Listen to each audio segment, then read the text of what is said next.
இன்றைக்கு தலைப்பு என்னன்னா, பரிசுத்த ஆவியானவரால் பாவத்தை கண்டித்து உணர்த்தப்பட்ட ஒரு மனிதனுடைய மனது எந்த அனுபவத்திலே இருக்கும்? எந்த அனுபவத்திலே? காலைல எந்திரிச்சு ஸ்கூலுக்கு போகணும், காலேஜுக்கு போகணும், படிக்கிறது அடுத்தது. ஒரு கட்டுப்பாட்டு உள்ள வாழ்க்கையை அவனால் வாழ முடியாது. அந்த மாதிரியான ஆட்களை நம்ம சந்திச்சிருக்கலாம்.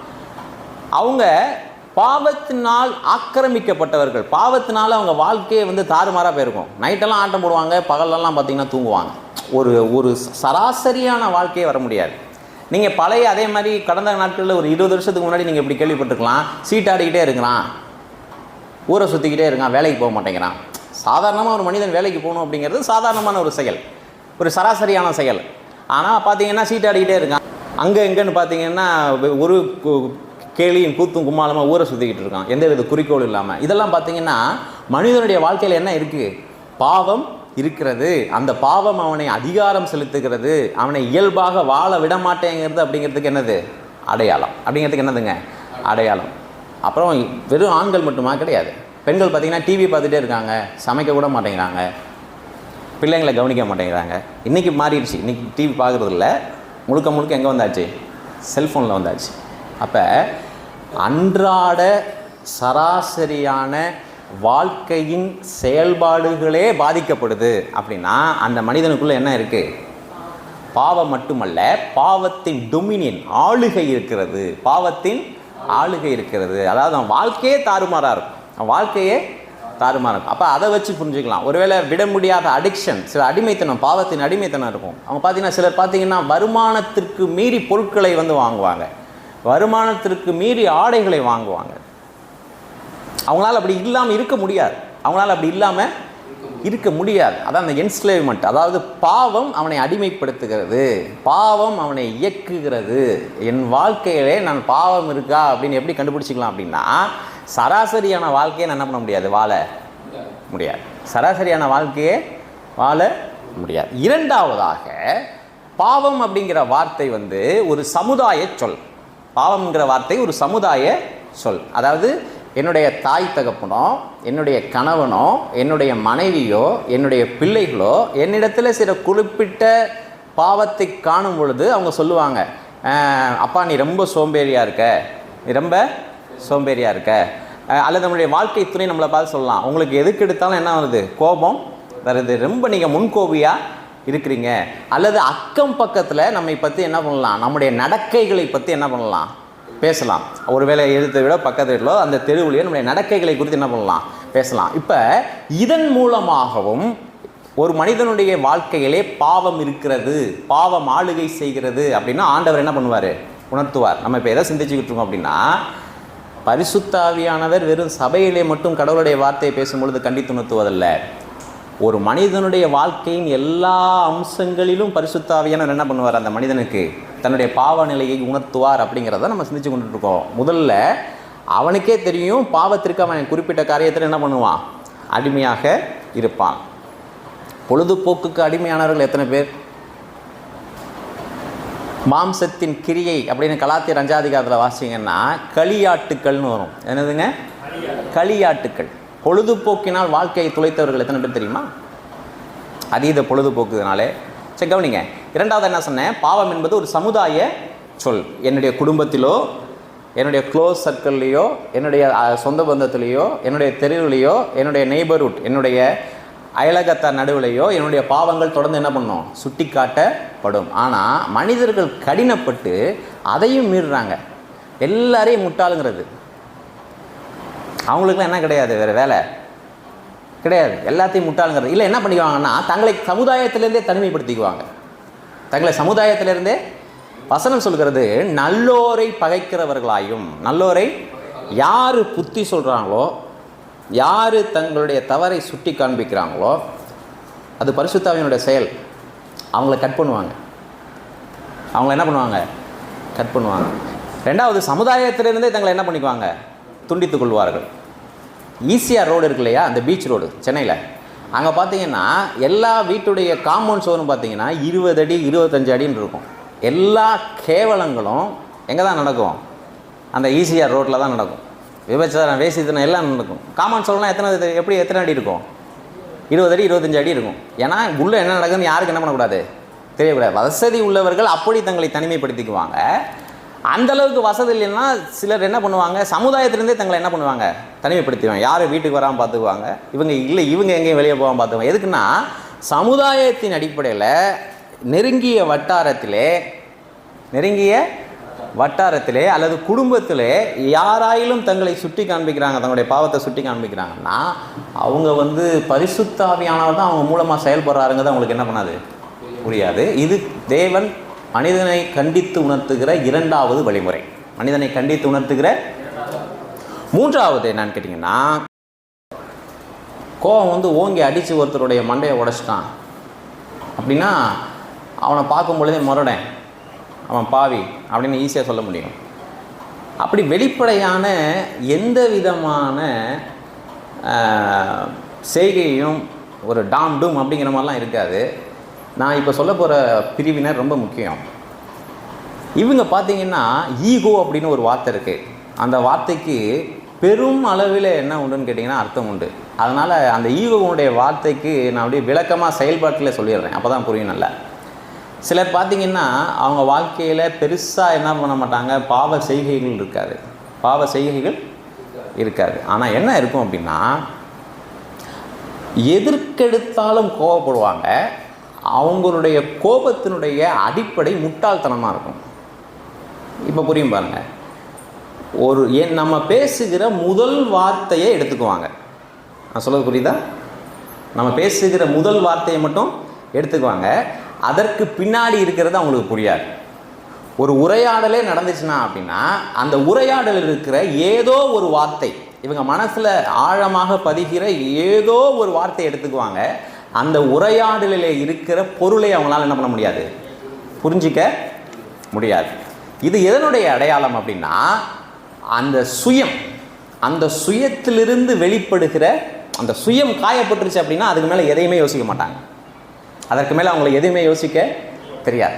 இந்த மாதிரி ஆட்கள் மற்றவர்களை பற்றி கவலையே பட மாட்டாங்க. இந்த மற்றவர்கள்னால் சமுதாயத்தை பற்றி கிடையாது, தங்களுடைய வாழ்க்கை துணை, பிள்ளைகள், அப்படி இரத்த சம்பந்தமான உறவுகளை பற்றி கூட என்ன பண்ண மாட்டாங்க, கவலைப்பட மாட்டாங்க. ஏன்னால் முழுக்க சுயத்தினால் ஆக்கிரமிக்கப்பட்டவர்கள். முழுக்க இவங்க ஒரு வேளை பார்த்தீங்கன்னா ரொம்ப ஒரு மாதிரி கெட்டவர்கள், சமுதாயத்தில் கெட்டவர்கள் அப்படிங்கிற மாதிரி அடையாளம் இவங்களுக்கு இருக்காது. ஐயோ அந்த அம்மா பாவங்க, அந்த அண்ணன் ரொம்ப பாவங்க அப்படிம்பாங்க. ஆனால் தே ஆர் வெரி, அவங்க ஈகோஸ்டிக். அவங்க யார்? ஈகோஸ்டிக். அவங்கள கண்டித்து உணர்த்தவே முடியாது. மற்ற எல்லாரை விடவும் பரிதாபத்திற்குரிய நபர் யார் அப்படின்னா இவங்க இந்த மாதிரி ஆட்கள் தான். ஏதோ ஒரு வார்த்தையை மட்டும் அவங்க பிடிச்சிக்குவாங்க ஒழிய அந்த உரையாடலுக்கு பின் இருக்கிற பொருள் அவங்களுக்கு புரியாது. அவங்கள நீங்கள் ரிலேட் பண்ணவே முடியாது. ஏன்னா அந்த அளவுக்கு அவங்க சுயத்தில் ரொம்ப சென்சிட்டிவாக இருப்பாங்க.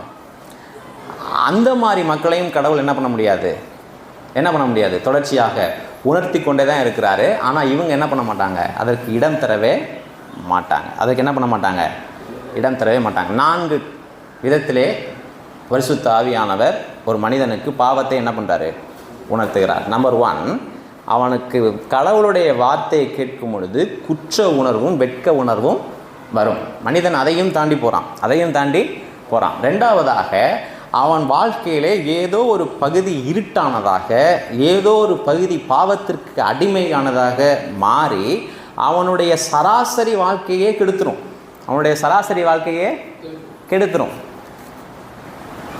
அப்போ அதிலிருந்து பரிசுத்த ஆவியானவர் அவனுக்கு பொறுத்துவார். பாவம் பற்றியாக அவன் வாழ்க்கை ஆளுது, அதுலேயும் என்ன பண்ணுறது கிடையாது, பிடி கொடுக்கறது இல்லை. 3வதாக சமுதாயத்தின் மூலமாக பரிசுத்த ஆவியானவர் பாவத்தை என்ன பண்ணுவார், கண்டித்து உணர்த்துவார். Social alarming. இந்த வண்டிக்கு பின்னாடி உட்காந்துருக்கு போகிற பிள்ளைங்களை பார்த்தீங்கன்னா முக்காடு போட்டு போகும், பார்த்துருக்கீங்களா? அது பேர் என்னதுங்க? Social alarming. அதாவது சமுதாயம் என்னை கவனிக்கிறது. இப்போ அந்த இதுவும் போயிடும். சிலருக்கு அதுவும் போயிடும். தங்களை தனிமைப்படுத்திக்குவாங்க. தங்களை என்ன பண்ணுவாங்க, அவங்கள பார்த்தீங்கன்னா நண்பர்களே இருக்க மாட்டாங்க. அவங்க பாருங்கள், எல்லா விதமான அந்தரங்க வாழ்க்கை வாழ்கிறவங்களுக்கும் நண்பர்கள் இருக்க மாட்டாங்க. நண்பர்களை தவிர்ப்பாங்க. இல்லை அந்த அந்தரங்க வாழ்விலே தொடர்புடைய நண்பர்கள் அவங்களுக்கு என்ன பண்ணுவாங்க, இருப்பாங்க. ஸோ 4வதாக என்ன சொன்னேன், ஈகோஸ்டிக். அதாவது சுயத்தினால் நிரம்பினவர்கள். இவங்களை யாராலையுமே ரிலேட் பண்ண முடியாது. நானுமே ரொம்ப பயப்படுறா குடிகாரன்ட்ட போய் பேசியிருக்கேன். எப்பேற்பட்ட மோசமான பாவிட்டையும் பேசலாம். ஆனால் ஒரு ஸ்டாண்டே எடுக்க முடியாது, ஒரு நிலைப்பாடே எடுக்க முடியாது, ஒரு இனிஷியேட்டிவ், ஒரு துவக்கமே செய்ய முடியாது. அப்படிங்கிற யாருன்னு கேட்டிங்கன்னா இந்த ஈகோஸ்டிக். இவங்க ஆரம்பிக்கும் பொழுதே காயமாயிடுவாங்க. ஏன்னா மனித வார்த்தைகளால் எளிமையாக என்ன பண்ணுவாங்க, காயமாவாங்க. அந்த முற்கோபத்திற்கு அடிப்படை என்னது? ஈகோ. எதுலேருந்து வருது? எதுலேருந்து வருது? ஈகோவிலேருந்து வர்றது தான். அந்த வேர்லேருந்து வருகிற கோபம். அந்த கோபத்தில் முட்டாள்தனம் இருக்கும். அந்த கோபத்தில் என்ன இருக்கும்? முட்டாள்தனம் இருக்கும். அந்த கோபம் அவர்களுக்கு எந்த விதத்திலும் லாபத்தை கொண்டு வராது. அதுதான் முட்டாள்தனமான கோபம். அது முட்டாள்தனமான கோபம், ஈகோஸ்டிக் அப்ரோச். இந்த 4 டைப்ஸ் கடவுள் என்ன பண்ணுவார்? தொடர்ந்து மனிதர்களை கண்டித்து உணர்த்தி கொண்டே இருக்கிறார். இப்போது ஐயோ நான் பாவி அப்படின்னு அலறோம் இல்லையா கடவுளுடைய வார்த்தையை கேட்கும் பொழுது? அப்போ அது பரிசுத்த ஆவியானவர் கண்டித்து உணர்த்துகிறாரா அப்படின்னா கிடையாது. பரிசுத்த ஆவியானவர் ஒரு மனிதனுக்கு பாவத்தை குறித்து கண்டித்து உணர்த்தும் பொழுது ஐயோ நான் பாவின்னு அழுவான். அந்த கண்டித்து உணர்த்துகிற செயலிலே ஒரு பகுதி தான் நான் பாவின்னு அழுவது, தன் பாவத்திற்காக வருத்தப்படுவது. ஆனால் அது மட்டுமே பரிசுத்த ஆவியானவருடைய செயல்பாடு அல்ல. பரிசுத்த ஆவியானவருடைய செயல்பாடு அல்ல. நான் கடவுளுடைய வார்த்தையை கேட்கும் பொழுது குத்தப்படுவாங்க. தங்களுடைய பாவம் உணர்த்தப்படுவவங்களுக்கு கொஞ்சம் குற்ற உணர்வு வரும், கொஞ்சம் வெக்க உணர்வு வரும், அழுதுட்டு போவாங்க. மற்றபடி எந்த வித்தியாசமான வாழ்க்கையும் அவங்கள்ட்ட பார்க்க முடியாது, கனியுள்ள வாழ்க்கையை பார்க்க முடியாது. அடுத்த வாரம் மறுபடியும் அழுவாங்க. அப்போ இது பரிசுத்த ஆவியானுடைய செயல்பாடானா கிடையாது. கண்டிப்பாக அது பரிசுத்த ஆவியானுடைய செயல்பாடு இல்லை. இரண்டாவதாக ஐயோ நரக தண்டனை, நான் நரகத்துக்கு போவேனே, நரகத்தை குறித்த பயம், தேவன் என்னை தண்டிப்பாரே, என்னுடைய நித்தியம் என்னவாகுமோ, நரகத்திற்கு நேராக இருக்கேனே அப்படிங்கிற பயத்தினாலே ஒரு உணர்வு என்ன பண்ணுவோம், ஒரு ஹெவினஸ் வரும். அதுவும் பரிசுத்த ஆவியானவருடைய செயல்பாடா அப்படின்னா பரிசுத்த ஆவியானவருடைய செயல்பாட்டில் அது ஒரு பகுதி. நித்தியமாக நீ தண்டிக்கப்பட போகிற,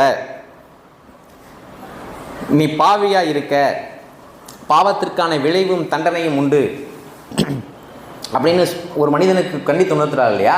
அப்போ அந்த மனிதன் நித்தியத்தை குறித்து என்ன பண்ணுவான், பயப்படுவான், தண்டனை குறித்து பயப்படுவான். அது ஒரு பகுதி தான் ஒழிய அது பரிசுத்த ஆவியானுடைய செயல்பாடு அப்படின்னு சொல்லி என்ன பண்ண முடியாது, சொல்ல முடியாது. முழுக்க அதுதான் அப்படின்னு சொல்ல முடியாது. இப்போ 4 காரியங்கள் பரிசுத்த ஆவியானவராகவே பரிசுத்த ஆவியானவர் மூலமாக ஒரு மனிதன் பாவ உணர்வை அடைந்தான் என்று சொன்னால் அவன் எப்படிப்பட்ட அனுபவத்திற்குள் போவான் அப்படின்னு சொல்லி ஒரு 4 காரியம் பார்க்க போகிறோம். முதலாவதாக சங்கீதங்களின் புஸ்தகம் 5வது அதிகாரம் 4வது வசனத்தை நம்ம வாசித்தோம் அப்படின்னா, தீமை உம்மிடத்தில் தங்குவது இல்லை, தீமை உம்மிடத்தில் தங்குவது. இந்த அறிவு அவனுக்கு வரும். ஆஹா நான் பாவியாக இருக்கிறேன், கடவுளை என்னால் என்ன பண்ண முடியாது, நெருங்கி சேர முடியாது, கடவுளோடு நான் உறவு கொள்ள முடியாது, தேவனும் நானும் ஒன்றிணைந்து வாழ முடியாது, தேவனோடு நான் இணைய முடியாது. இந்த ஒரு உணர்வினாலே அவன் நிரப்பப்படுவான். பரிசுத்த ஆவியானவர் பாவத்தை குறித்து கண்டித்து உணர்த்துவார் என்று சொன்னால் அந்த மனிதன் இந்த உணர்வு அவனுக்கு வந்திருக்கணும். கடவுளை விட்டு நான் பிரிக்கப்பட்டிருக்கேன், கடவுளை விட்டு வெட்கம் வரும், குற்ற உணர்வு வரும், தண்டனை உணர்வும் வரும். அதையும் தாண்டி பரிசுத்த ஆவியானவர் கண்டித்து உணர்த்துறார், பரிசுத்த ஆவியானவர் தான் அவனுக்குள்ளே வேலை செஞ்சுக்கிட்டு இருக்காரு அப்படின்னு எப்படி புரிஞ்சுக்கலாம்னா, அந்த மனிதன் கடவுளுடைய பிரசனத்திலிருந்து நான் பிரிக்கப்பட்டிருக்கிறேன், கடவுளுடைய பிரசனத்திற்கு என்னால் போக முடியாது, தீமை அவரிடத்தில் என்ன பண்ண முடியாது, வாசம் செய்ய முடியாது. இது தமிழில் வேறு மாதிரி இருக்கும், ஆனால் சரியாக அதை வாசிக்கணும் அப்படின்னா தீமை அவரிடத்தில் வாசம் செய்யாது.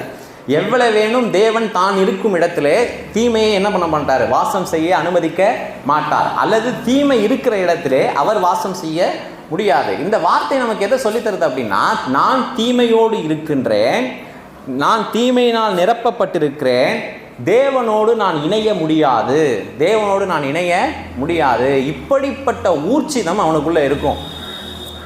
இந்த அக உணர்வு அவனுக்கு என்ன பண்ணும், மனசு அடிச்சுக்கும். ஐயோ கடவுளை விட்டு நான் பிரிக்கப்பட்டிருக்கேன், கடவுளை விட்டு நான் பிரிக்கப்பட்டிருக்கேன், ஐயோ நான் செத்து போயிருந்தா எங்கே போவேன் பயமாக இருக்கே. அப்படி கிடையாது. ஐயோ கடவுளுடைய வார்த்தையை கேட்கும்போது எனக்கு ரொம்ப வெக்கமாக இருக்குது, அது மட்டும் கிடையாது. அதெல்லாம் மனுஷகத்திலையும் நடக்கலாம். பரிசுத்த ஆவியானவர் ஒரு மனிதனை கண்டித்து மாற்றினான்னா இந்த உணர்வு உனக்கு வரும். கடவுளிடத்திலிருந்து நான் பிரிக்கப்பட்டிருக்கிறேன், நான் தனிமையில் இருக்கிறேன், என் நித்தியம் கடவுளோடு இருக்காது, கடவுளிடத்தில் சேருவதற்கு என்ன வழி அப்படிங்கிறத குறித்து அவன் மனம் என்ன பண்ணும், போராடும். அடுத்தது சங்கீதங்களின் புஸ்தகம் 51 அதிகாரம் 4வது வசனத்தில் பார்த்தோம்னா, உமக்கு விரோதமாய் மட்டும் பாவம் செய்வேன், உமக்கு விரோதமாய் மட்டும் பாவம் செய்வேன் அப்படின்னு சங்கீதக்காரன் சொல்லுவான். இதை எதோட இணைச்சி பார்க்கலாம் அப்படின்னா, இவன் ஒரு தவறான காரியத்தை செய்யறான், பச்சைப்பாலோடு ஒரு தவறான காரியத்தை செய்யறான். அப்போ சப்ஜெக்ட்லேருந்து பச்சைப்பாலை விட்டுட்டான். எங்கே கேட்குறான், ஆண்டவரே இந்த விபச்சார பாவத்தை உமக்கு விரோதமாய் செய்தேன், உமக்கு விரோதமாய் செய்தேன். நான் ஒரு கொலையை செஞ்சேன், அது உரியாவுக்கு விரோதமாய் மட்டுமல்ல, அது உமக்கு விரோதமாய் செய்தேன். அப்போ என்னன்னா, எல்லாவித பாவமும் தேவனோடு தொடர்புடையது அப்படிங்கிறத அந்த படிப்பினையை பரிசுத்த ஆவியானவரால் கண்டித்து உணர்த்தப்படுகிற மனிதன் பெற்றிருப்பான். நான் என்ன சொல்ல வரேன்னா, இதெல்லாம் ரட்சிப்புக்கு முன்னாடி நடக்கிறது, இதெல்லாம் ரட்சிப்புக்கு முன்னாடி நடக்கிறது, கவனிக்கணும். அதுதான் ரொம்ப முக்கியம். பரிசுத்தம் தேவனோடு தொடர்புடையது அப்படின்னா நமக்கு புரியும். எல்லாவித பரிசுத்தமும் தேவனோடு தொடர்புடையது அப்படின்னா நமக்கு புரியும். ஆனால் பரிசுத்த ஆவியானவர் ஒரு மனிதனுக்கு கண்டித்து உணர்த்தி பரிசுத்த ஆவியானுடைய ஊழியத்திலே பங்கு பெற்ற ஒரு மனிதனுடைய இருதயத்தில் இன்னொரு படிப்பினை வரும். எல்லா பாவமும் யாரோடு தொடர்புடையது, தேவனோடு தொடர்புடையது. ஒருவேளை டாக்ஸ் கட்டல கவர்மெண்ட்டை ஏமாத்துறோம் அப்படின்னா அதையும் இவன் யார் கூட தான் பொருத்தி பார்ப்பான், தேவனோடு தான் பொருத்தி பார்ப்பான். அதனால தான் யோசேப்பு சொல்லும் பொழுது சொல்கிறான், உன் கணவன் பெரிய ஜெயிலருமா, பொல்லாத ஆள், அவனுக்கு தெரியாமல் எப்படி இந்த தப்பை பண்ணுறது அப்படியே சொன்னான். கிடையாது, தேவனுக்கு முன்பாக நான் இதை செய்வது எப்படி, எல்லா பாவத்தையும் தேவனோடு இணைத்து பார்ப்பது. இன்னைக்கு பார்த்தீங்கன்னா இந்த உணர்வு பார்த்தீங்கன்னா கிறிஸ்தவர்கள் இருக்கவே இருக்காது. அதை என்ன நினச்சிட்டாங்க, சபையில் ரொம்ப சரியாக இருப்பாங்க, அரசாங்கத்தை ஏமாற்றுவாங்க, வேலை செய்கிற இடத்துல ஏமாற்றுவாங்க, அதில் நேர்மையாக இருக்க மாட்டாங்க. ஏன்னா இவர்கள் பிரித்து கொள்வார்கள், ஆன்மீக வாழ்க்கைங்கிறது சபையோடு தொடர்புடையது, மற்றதுக்கெல்லாம் நான் இஷ்டப்படி இருப்பேன், அந்த 2 மணி நேரம் கர்த்தருக்கு. அதனால தான் வசனம் ரொம்ப தெளிவாக சொல்லுது, பரிசுத்த ஆவியானவர் உடைய ஊழியத்தில் பங்கு பெற்ற ஒரு மனிதனுடைய இருதயம் எப்பொழுதுமே எல்லா பாவத்தையும் யாரோடு தொடர்புபடுத்தி பார்க்கும், தேவனோடு தொடர்புபடுத்தி பார்க்கும். எனக்கு முன்ன பின்ன தெரியாதவன் நான் ஒரு கடைக்கு போகும் பொழுது அவன் ஒரு 10 ரூபா எனக்கு சேர்த்து கொடுத்துட்டான் கேஷ் கவுண்டரில், மனம் பதறும். இது அவனுக்கும் எனக்கும் சம்மந்தப்பட்டதில்லை, வெறும் அந்த 10 ரூபாயோட சம்மந்தப்பட்ட, யாரோட சம்மந்தப்பட்டது. அப்படி ஒரு பர்சனல் பாவத்தை கடவுளுக்கும் தனக்குமான தனிப்பட்ட விவகாரமாக அவன் எடுப்பான், கடவுளுக்கும் தனக்குமான தனிப்பட்ட விவகாரமாக அவன் எடுத்துக்கொள்வான். தனிப்பட்ட அவர் அதெல்லாம் பெருசாக எடுத்துக்க மாட்டார், அவர் கோச்சிக்க மாட்டார், அதனால் நான் என்னென்னாலும் பேசுவேன். அவரால் திரும்பி என்னை எதிர்த்து பேச முடியாது. எளியவர்களை ஏன் ஒடுக்குறோம், உலகத்தில் எளியவர்களை ஏன் ஒடுக்குறாங்க, ஏன்னா 2 பேர் சம்மந்தப்பட்டது, எதிர் விளைவு எளியவன்கிட்டருந்து எனக்கு வராது. அதனால தான் அவங்க பாவத்தை எப்படி பார்க்குறாங்க, உலக மக்கள் அப்படி பார்க்குறாங்க, இந்த டைரெக்ஷனில் பார்க்குறாங்க. ஆனால் ஒரு ஆவிக்குரியவன் தேவனுடைய அகத்தூண்டுதலிலே பங்கடைந்த ஒருவன் எல்லா பாவத்தையும் எங்கே பார்ப்பான், கடவுளோடு தொடர்புடையதா பார்ப்பான். ரோமருக்கு எழுதின நிருபம் 1வது அதிகாரம் 18வது வசனத்தில் 3ஆவதாக, சத்தியத்தை அநியாயத்தினாலே அடக்கி வைக்கிற மனுஷருடைய எல்லாவித அவபக்திக்கும் அநியாயத்திற்கு விரோதமாய் தேவ கோபம் வானத்திலிருந்து வெளிப்படுத்தப்பட்டிருக்கிறது. இந்த பூமியிலேயே இந்த கடவுளுக்கு விரோதமான வாழ்வு வாழ்கிற, அசுத்தத்தினால் நிறைந்திருக்கிற, எல்லாவித துரோகத்தினால் நிறைந்திருக்கிற, எல்லாவித கேவலமான வாழ்க்கை வாழுகிற ஒவ்வொரு மனிதனும் பரிசுத்த ஆவியானவர் இடைபடும் பொழுது நான் தேவனுடைய கோபத்தை சுமந்தவனாக இருக்கிறேன், தேவனுடைய கோபத்தை சுமந்தவனாக இருக்கிறேன், தேவனுடைய கோபம் என் மீது இருக்கிறது அப்படின்னு அவன் வாழ்க்கையின் அன்றாட பக்கங்களிலே நான் தேவனுடைய கோபத்தை அனுபவிக்கிறேன், தேவனுடைய கோபத்திற்கு இலக்கானவனாக இருக்கிறேன். அவன் தன்னைத்தானே ஏமாற்றிக்க மாட்டான், அவன் தன்னைத்தானே ஏமாற்றி, அவனுக்கு நல்லா தெரியும் ஆண்டவர் என் மேலே எப்படி இருக்கிறாரு, கோபமாக இருக்கிறார். முதல்ல எல்லா வித அவபக்திக்கும் அந்த அவபக்தி தான் முதல்ல, அது அவபக்தி தான் முதல்ல. அந்த அவபக்தியின் விளைவாக வருகிற அநியாயம். எல்லாவித அவபக்திக்கும் அநியாயத்திற்கும் தேவ கோபம் வானத்துக்கு போனதுக்கு அப்புறம் கிடையாது. மனிதன் வாழ்கிற இந்த நாளிலேயே அவன் வாழ்க்கையிலே கோபத்தை என்ன பண்ணுவார்? கடவுள் வெளிப்படுத்துவார். அதை அவனால் புரிந்து கொள்ள முடியும். இந்த வேத வசனம் சொல்லுகிறது, பாவிகளின் மேல் நாள்தோறும் சினம் கொள்ளுகிற ஆண்டவர். பாவிகளின் மேல் நாள்தோறும். அப்படி எந்த மாற்றமும் என் வாழ்க்கையில் நடக்கலையே அப்படின்னு சொல்ல மாட்டான். பரிசுத்த ஆவியானவருடைய அகத்தூண்டுதலை பெற்றவன், பரிசுத்த ஆவியானவருடைய கண்டித்து உணர்த்துகிற பணியிலே பங்கடைந்தவன், அவன் ஒவ்வொரு நாளும் பயத்தில் இருப்பான். எப்போ வேணாலும் என்ன பண்ணலாம், என் வாழ்க்கை என்ன வேணாலும் ஆகலாம், எனக்கு ஒன்றும் மாறுதல் இல்லையே அப்படின்னு நினைக்க மாட்டான். அப்படி நினைக்க அதையும் வசனம் சொல்கிறது, கோபாக்கினையை சேர்த்து வைக்கிறார்களாம். கோபாக்கினை என்ன பண்ணுறாங்க? சேர்த்து வைக்கிறாங்க. அப்போ பரிசுத்த ஆவியானவர் கண்டித்து உணர்த்துவார் என்று சொன்னால் அந்த மனிதனுக்கு நல்லா தெரியும் கடவுள் என் மேலே எப்படி இருக்கிறார்? கோபமாக இருக்கிறார் அப்படிங்கிறது அவனுக்கு நல்லா தெரியும். அதை குறித்து தான் அவன் செயல்படுவான். அதை குறித்து என்ன பண்ணுவான்? அவன் செயல்படுவான். 4ஆவதாக அப்போஸ்தலர் நடவடிக்கை புஸ்தகம் 16வது அதிகாரம் 30வது வசனம். இதனுடைய பின்னணியம் என்னென்னா, பவுல் ஷீலா அப்படிங்கிற 2 பேரை சுவிசேஷம் அறிவிப்பதனால பிடிச்சி என்ன பண்ணுறாங்க? ஜெயிலில் வைக்கிறாங்க. அப்போ இரவு முழுவதும் அவர்கள் ஆண்டவர் என்ன பண்ணுறாங்க? துதித்து பாடுகிறார்கள். அப்படி பாடும் பொழுது சிறைச்சாலையை தேவனால் அற்புதமான விதத்தில் சிறைச்சாலையின் அஸ்திபாரங்கள் அசைந்து கட்டுகள் என்ன பண்ணுது? கல்லுது. பெரிய பெரிய சங்கிலிகள் உடையுது. யாருமே திறக்க முடியாத அந்த சிறைச்சாலையை திறக்குது. அப்படி அவர்கள் வெளியே ஓடுவதற்கான வாய்ப்பு கிடைச்சும் அவங்க என்ன பண்ணலை? ஓடலை. அப்போ இவங்க எல்லாம் திறந்துருச்சு, இவங்க வெளியே போயிட்டாங்க அப்படின்னு நினச்சி இவன் என்ன பண்ணிட்டான்? இவன் தற்கொலை செய்து கொள்ள முடிவு செய்கிறான். ஏன்னா கைதிகளை தப்ப விட்டால் ஜெயிலருக்கு என்ன தண்டனை? அரசாங்கத்தால் உச்சக்கட்ட தண்டனை உண்டு. அப்போ அவன் தற்கொலை செஞ்சுக்க அப்படி போகும் பொழுது அப்போ உள்ளேருந்து ஒரு சத்தம் கேட்குது, நீ உனக்கு ஒரு தீமையும் என்ன பண்ணாத, செஞ்சுக்காத, உனக்கு ஒரு தீமையும் என்ன பண்ணாத, செய்யாத, நாங்கள் எங்கேயும் போகலை, நாங்கள் இங்கே தான் இருக்கோம். அப்படிங்கும் பொழுது அடுத்த வார்த்தை அவன் சொன்னது என்னன்னா, ரட்சிக்கப்படுவதற்கு நான் என்ன செய்ய வேண்டும்? ரட்சிக்கப்படுவதற்கு இதில் ஏராளமான தகவல் உண்டு. 3 காரியத்தை உங்களுக்கு சொல்கிறேன். இந்த நாம் சிந்திக்கிற இந்த தலைப்பிற்கும் வெளியிலே கிறிஸ்தவ பாடல்கள் எப்படி இருக்கணும்? அவங்க பிரசங்கிக்கல, தேவனை துதித்து பாடினாங்க. அப்போ அதிலேயே கிறிஸ்தவ விசுவாசம் தனித்துவமானதுன்னு இவனுக்கு புரிஞ்சிருச்சு. இப்போ நல்லா பாடுறீங்க, எனக்கு அந்த பாட்டு சொல்லித்தாங்களேன் அப்படி அவன் கேட்கல.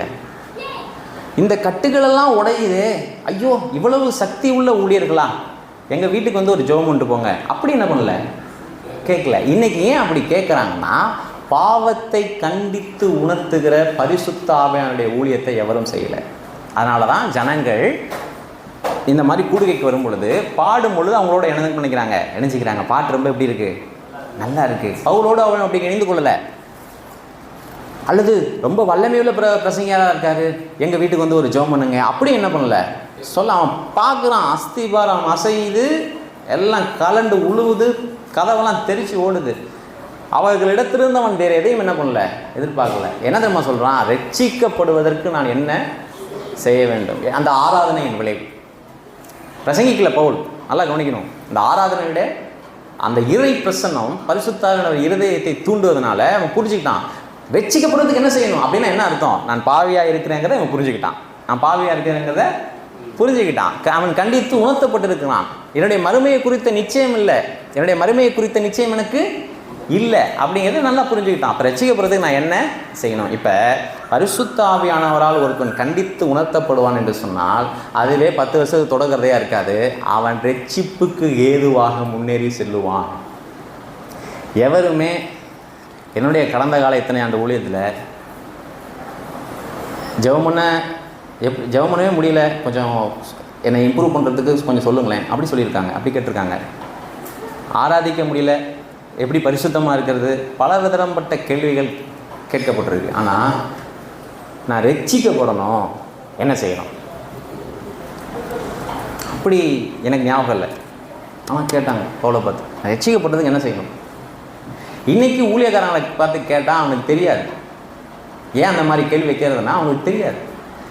ரட்சிக்கப்படுறது என்ன சொல்லலை பவுல், என்னதமா சொல்லலை, அந்த கேள்விக்கு பதில் என்னதமா சொல்ல, நீ சர்ச்சுக்கு போகணும், இந்த வேலை சரியில்லாத வேலை, இதை விட்டுடணும், பைபிளை படிக்கணும், ஞானஸ்தானம் எடுக்கணும், அப்படி சொல்லலை. கர்த்தராகிய இயேசு கிறிஸ்துவை விசுவாசி, கர்த்தராகிய இயேசு கிறிஸ்துவை விசுவாசி. இப்போ 4 காரியங்களை உங்களுக்கு நான் சொல்லியிருக்கேன். முதலாவதாக என்ன பண்ணணும்?